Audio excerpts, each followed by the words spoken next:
today is like a World Blood Donors Day, where I think we should thank, and also we should facilitate our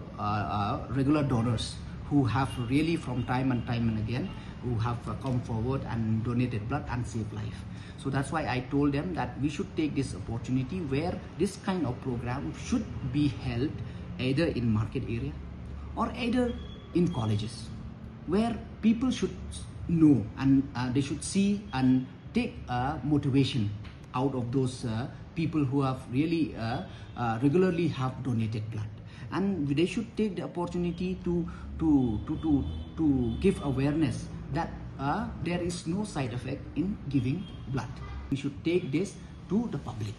because still now, forget about the rural area, even in urban area there are still people who take that, oh, there will be side effect by giving blood, it's gonna affect us or other things. So I think it's very important that awareness has to be given to the public, and I want them to stress more on the on this aspect. And at the same time, I urge them that I think the state government should come up with an app where we should list down all our blood center or blood bank, and where at any point of time where people, they gonna check that, okay, like if I need blood, so in which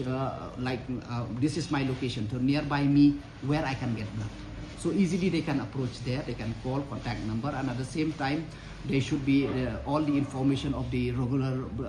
blood donors who donate blood free of cost, or because we know there are people who donated blood and take